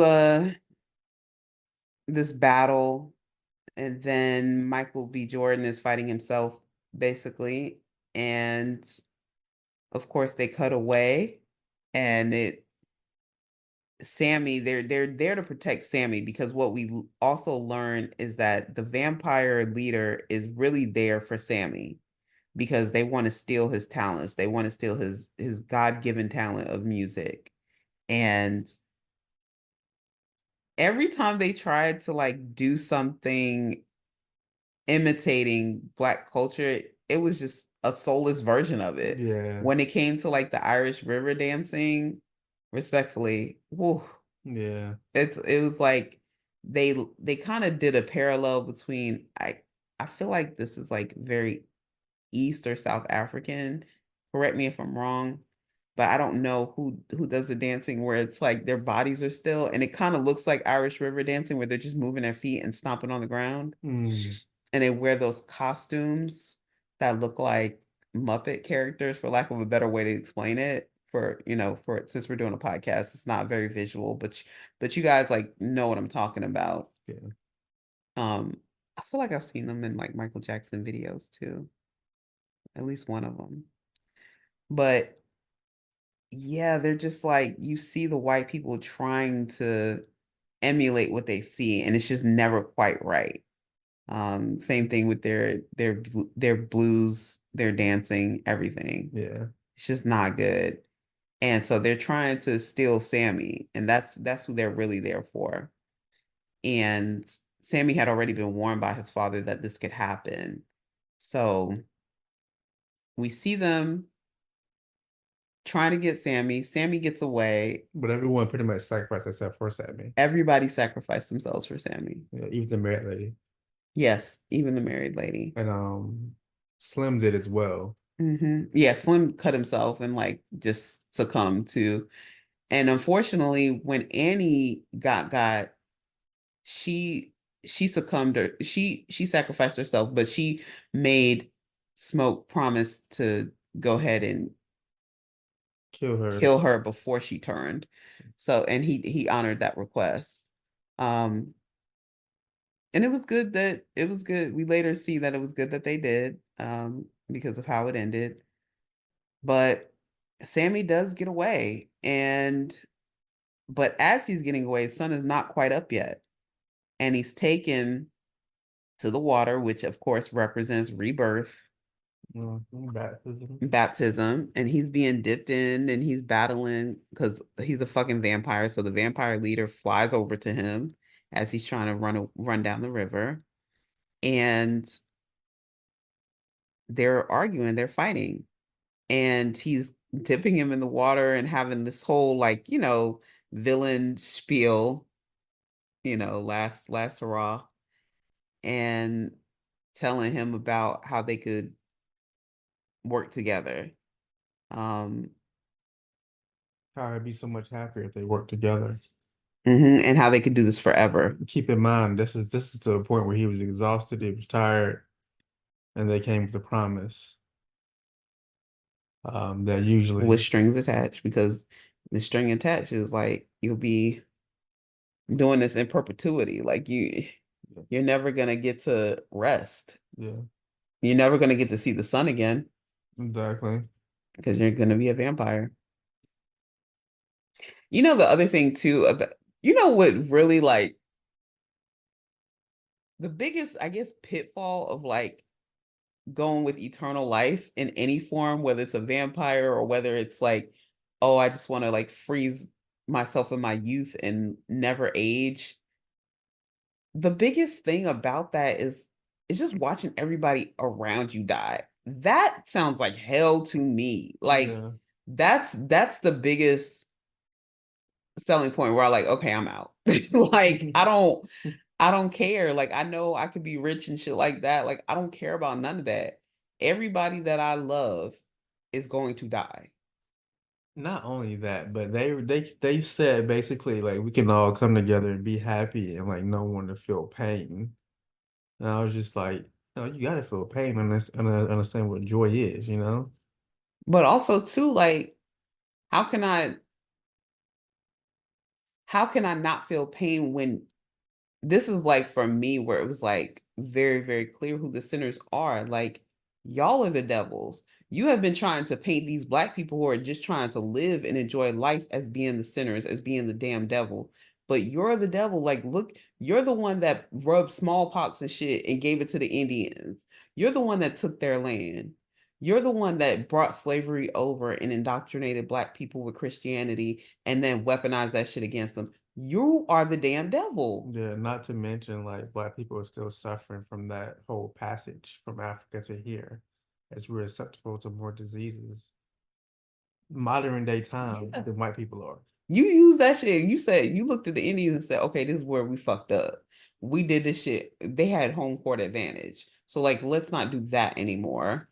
Let's bring some niggas over and we will separate them. That way they don't understand what each other is saying. We won't let them read. We'll we'll make it so that they're dumb and they'll just do what we say. So there's a whole spiel at the end, speech at the end, and ultimately what we see is Sammy's guitar does help save him because there's silver in it. And not only does it help save him, but it saves the people that, or it kills the people that the vampire turned. Yeah, because the sun was coming up as well. And sun was getting ready to come up. But for the final blow, smoke comes out with the wooden stake and Drives it through the heart drives it through the heart. of the main vampire. And that's the end. And that's the end of it. And they all burn because the sun comes up. So then we fast forward back to where we started. Boom, Sammy pulls up at the altar of the church. He's just like, and he learns about where the guitar actually came from and probably why it's so cursed. And it's because it belonged to his uncle. Yeah. His father's brother. So passing down generational trauma, boom, legacy, we see all of that start to tie in there. So we get to the altar and we learn that no, he does not. They're singing This Little Light of Mine, the children of the church, innocent, the future. They're singing This Little Light of Mine. And Sammy comes up and he's beat to hell, but he's alive. His father welcomes him back with open arms. And he does not give up the guitar. At this point, it's just the neck of the guitar. It's not the whole guitar anymore. Yeah. Definitely symbolic there, Simon's an artist. So can't give up the music. I mean, music is what, music is life. But this has kept him grounded though. Like he still has the foundation of the church. So his principles, his morals are still there. He lost his way for a little bit and he's now transitioning into the world. And so before we fast forward to what Sammy's up to after surviving that night, we see that his cousin Stat ends up staying behind, and of course the Klansmen pull up. And at this point, because Black people are so unserious, we see during the scene that we get some applause from the audience Yeah. after what happens here. You want to go into what happened? Tell Yeah. the people. So, the guy who sold, as we told you guys, the guy who sold Smoke and Stack that space to have the juke join in, he was like the Grand Master Klansman or whatever. And so he had this bright idea of taking their money and killing them and getting the space back. He said grand opening, grand closing. Yeah, so he wanted the space back and basically was gonna take their money and he's gonna kill them. But the vampires had let them in on his plan, in on that Grand Wizard's plan. Mm-hmm. And so, what was his name? Smoke Stack? This one is Smoke, yeah. So, the living one is Smoke. So Smoke, after all that shit that happened during sundown, it was now in the morning, sun's out, vampires are gone. And speaking of sundown towns, yeah. sundown towns, shit, yeah. fuck. Yeah. All right, so for those that didn't know, there's actually an app. It was shared with me. Shout out to Merce's niece, Ariel. She has shared an app with me called the Green Book. It's like the modern day Green Book, and it actually does still highlight sundown towns. So for y'all that try to act like we're in this post-racial society, no, bitch. Like, I have to remind you guys, like, people, and I don't know how, like, who will hear my voice, but if you are white, please do not be offended. We're just stating our experience, not our opinions. But the fact of the matter is, I can't hear that shit. If you're offended, it's probably for a reason. Okay. Thanks for not making my point at all. That's not my point. My point is, at the end of the day, somebody's grandma in the pictures, not even like, we're not talking black and white from 150 years ago. I'm talking 50 years ago, tops. Somebody your mama's age, somebody your daddy's age was in those photos spitting on little children, like spitting on Ruby Bridges, who is still alive, mind you. If you don't know who Ruby Bridges is, look it up. Like, just look it up. Fuck whatever the Department of Education is telling you that you should and shouldn't learn in school. Like, look it up for yourself and understand, like, Black people are not just mad for no reason. Like, this is completely warranted experiences, lived experiences, where somebody's mom or grandmom is racist as fuck and is pictured spitting on little girls because they didn't want them going to school with their kid. Yeah. Okay, so if you know somebody, like, whether or not you believe you do know somebody in those pictures. It's just that you've decided to turn a blind eye and it's making you feel uncomfortable.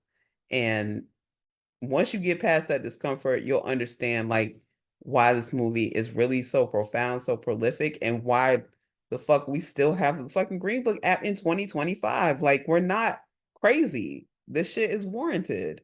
There was a town outside of my hometown, Oak City. Definitely a sundown town. Like, it had that vibe to it. And my friend, her mother basically confirmed that shit to us. When we got there, she was like, "Oh yeah, this is definitely a sundown town. Like, it used to be a sundown town."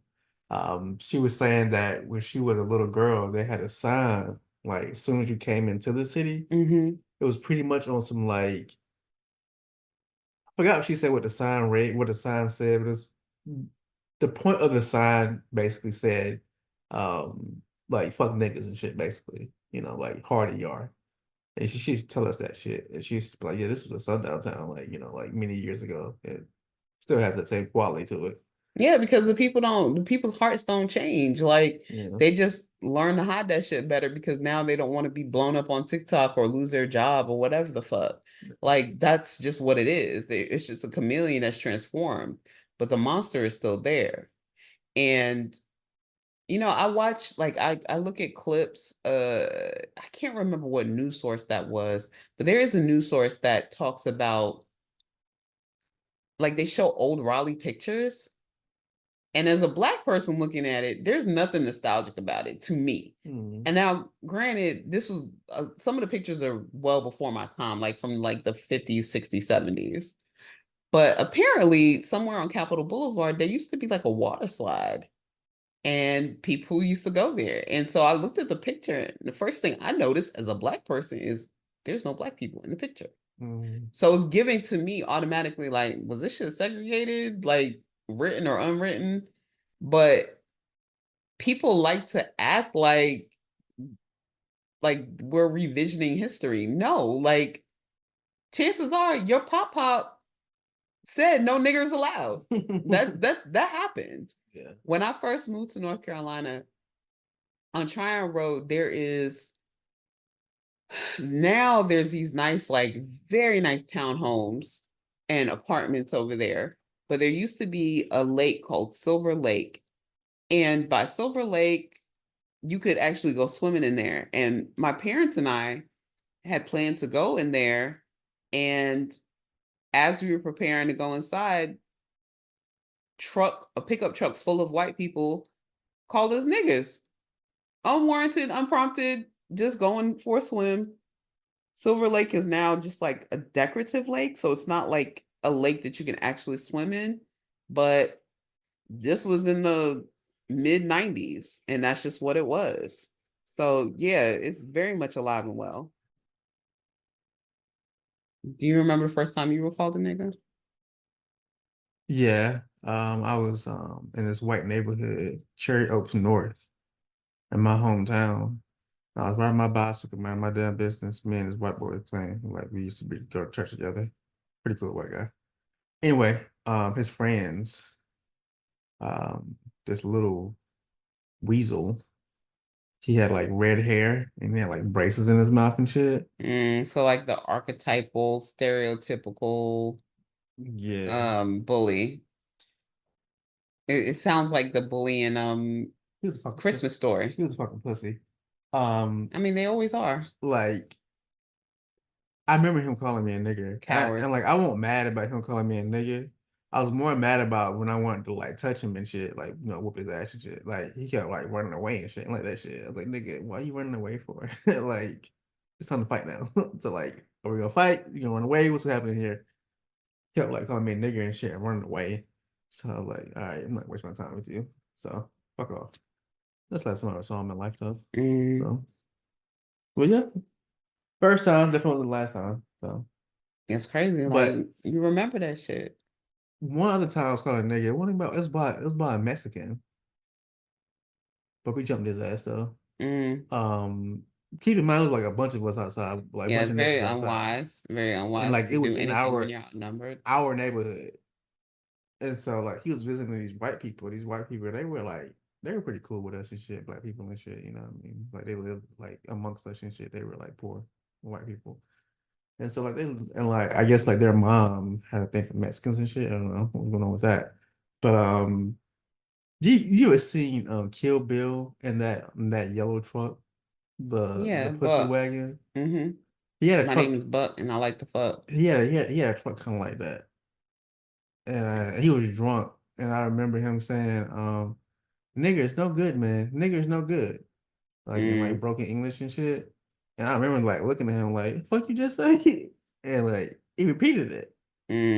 And so like that's when like one of my homeboys like well, basically surrounded him and shit because he was clearly didn't know what was about to happen. And we let him repeat it several times just to understand, like, are you gonna stand on this? And he did. And so that's when like my homie like hit him and shit, and then he fell to the ground and started stomping their ass the fuck out. White people, they didn't even say too much. I don't know if it was out of fear or like he had Y'all got it? Yeah, but they didn't even say too much about that shit. But anyway, though, yeah. So yeah.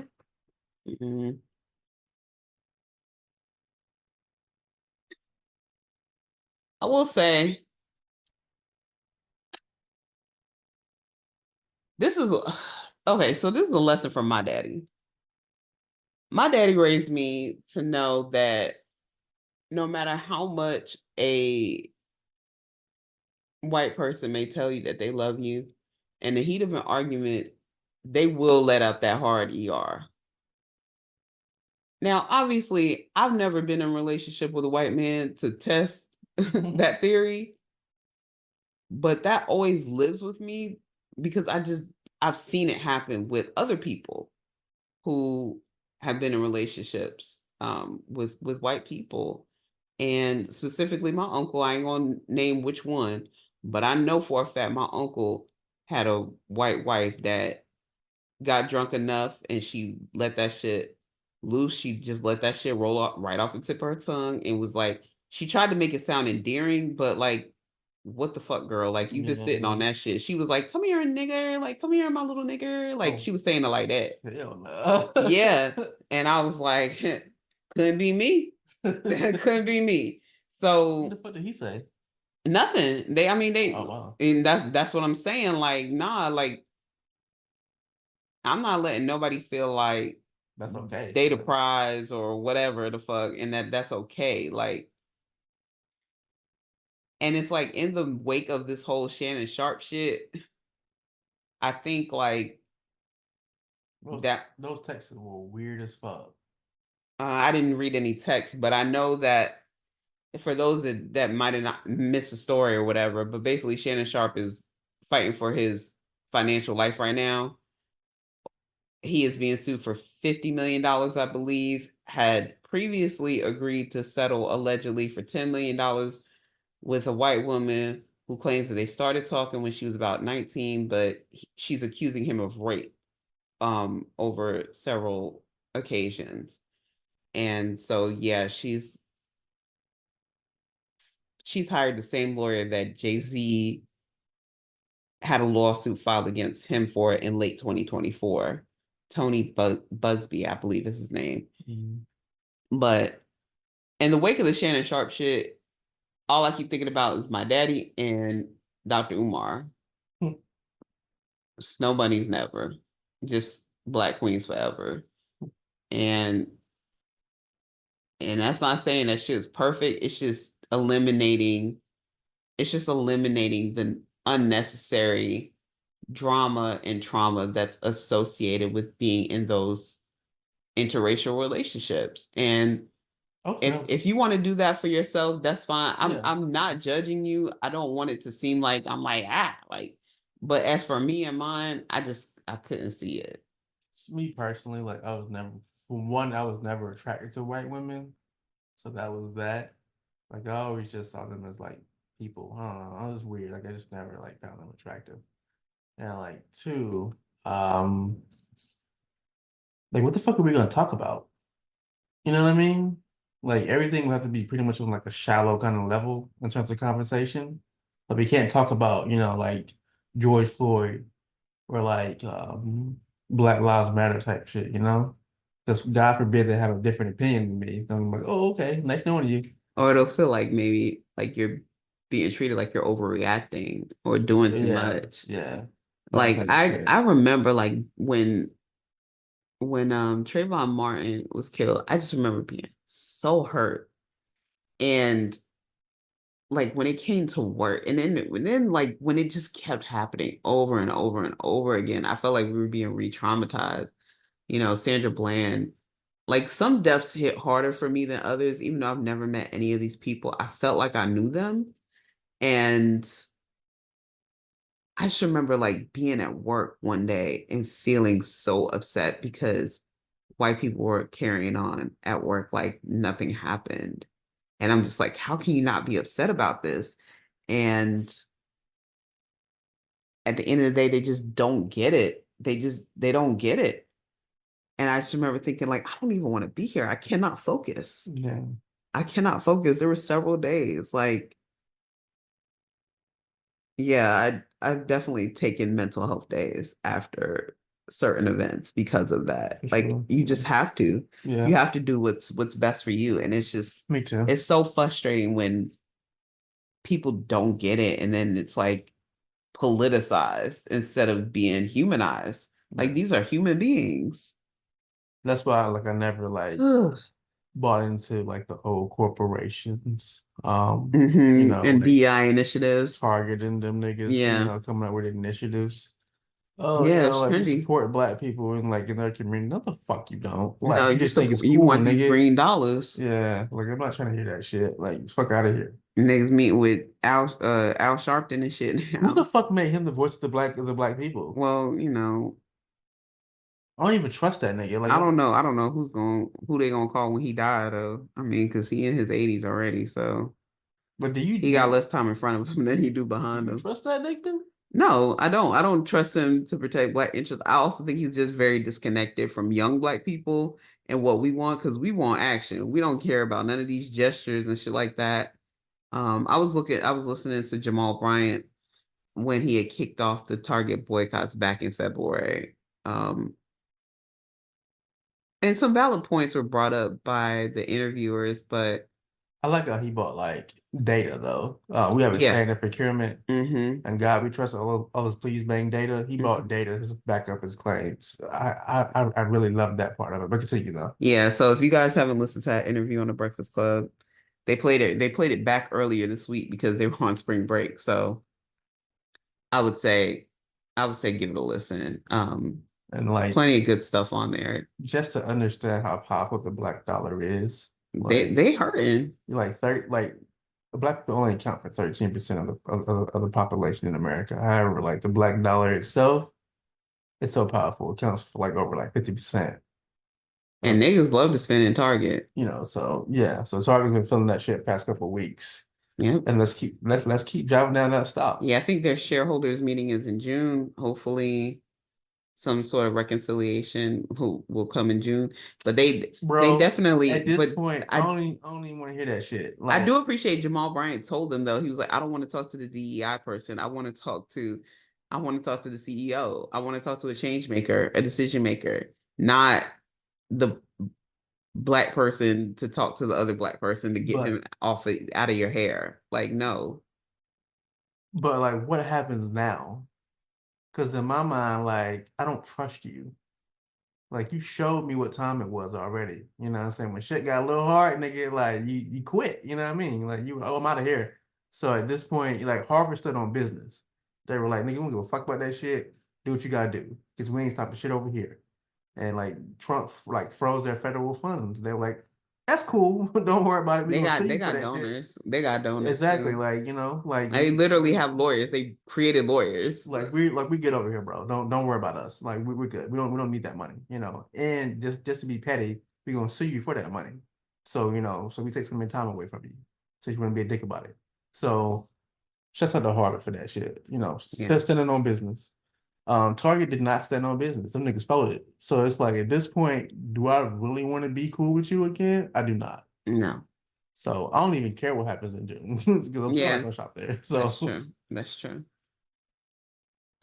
So Michael B. Jordan has a shootout with the Klansmen. Shootout with the Klansmen. We get applause. He ends up killing all of them. But he gets hit in the process. Yes, and he is reunited with his love and the baby that they lost together. And so that was a good little,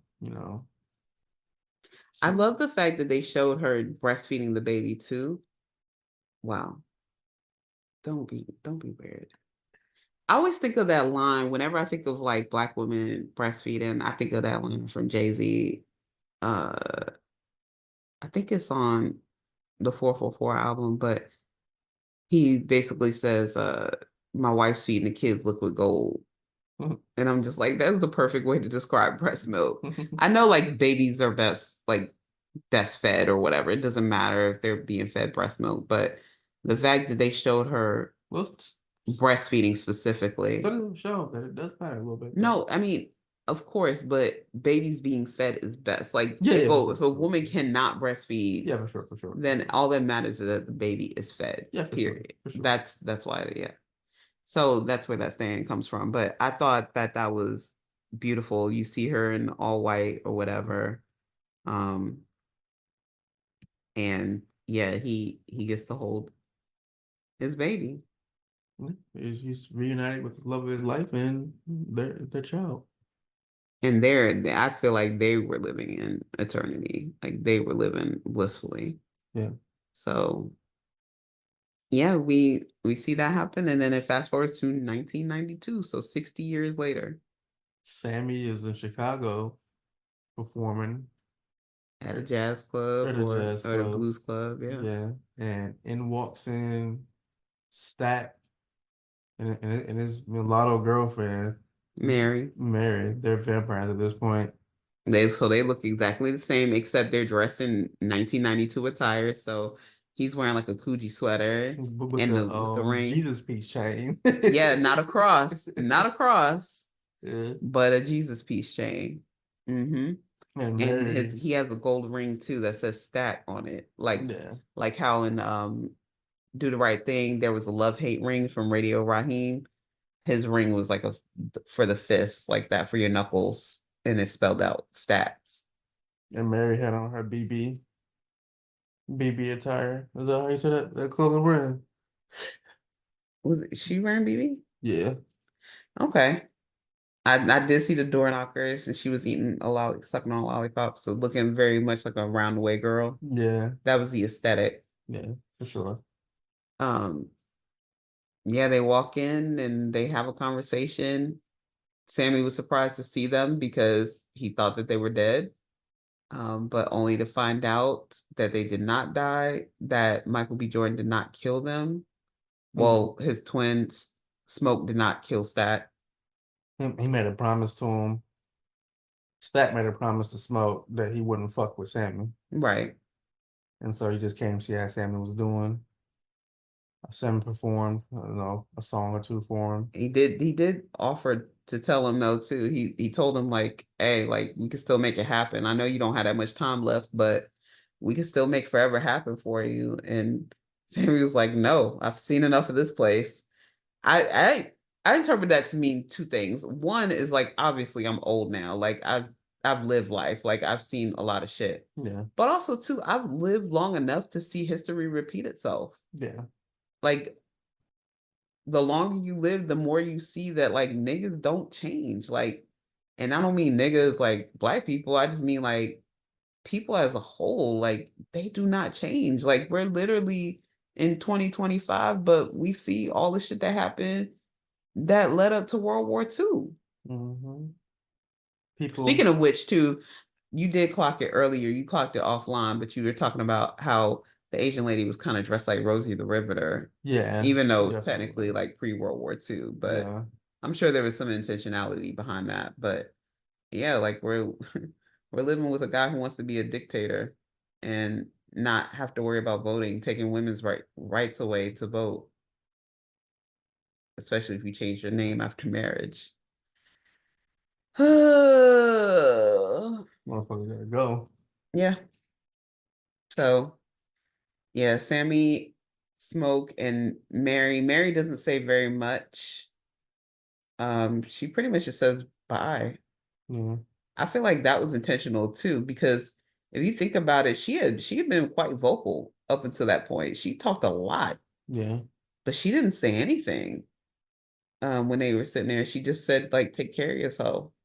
And that was kind of like the end of it. I do kind of wonder what the messaging would have been behind that. Was it just like to say that she was beaten down, like, or she just decided to let Smoke, or excuse me, Stack lead? I don't know. Hmm. I feel like it was intentional because she really didn't say anything. She talked a lot though. So yeah, at the end of the day, Sammy does confess that that was the best night of his life up until vampires showed up, but he said that he had a good time. So I guess Stack here too though. yeah, the takeaway was like you gotta live a bit, you gotta live a little bit to appreciate where you how far you've come. Yeah. And if that involves a little quote unquote sinning, then so be it. But at the end of the day, all of that stuff I think kept them grounded in their own ways, especially Sammy, Yeah. because he was tapped into like two sides, you know, the quote unquote good and the quote unquote bad, the church side and the secular side. He was tapped in and very well grounded, which is why he was able to live a long and prosperous life. Mm-hmm. That was my takeaway. That's deep. Yeah. So final thoughts. 10 out of 10. Final thoughts, 10 out of 10. Wonderful movie. So much symbolism. Like, I want you guys, like, in the comments, to, like, if we missed anything, please let us know so we can, like, because I love this kind of shit. You know, it's right up my alley. So if you want to, like, drop some comments about something that you thought that we missed, or just something that deserves a second look, just drop a comment, bro, so I can check that shit out. You know, we can definitely discuss that shit in the comments, and just Vibe out. vibe out and just educate one another. Like, I love that shit. So please, I think that this is definitely something I will watch again. for sure, Yeah, it's for not. sure. I kind of want to watch it right now, It's but not like Magazine Dreams where I nah. feel like it was too heavy to watch again. If you can't take gore, then stay away. But if you can, then go for it because it was good. It was really enjoyable. So 1 out of 5. 5 out of 5 for sure. Yeah, me too. 5 I, out of 5. I think it was very well done. So Yeah. yeah, shout out to everybody. Everybody bodied their roles too. And was exactly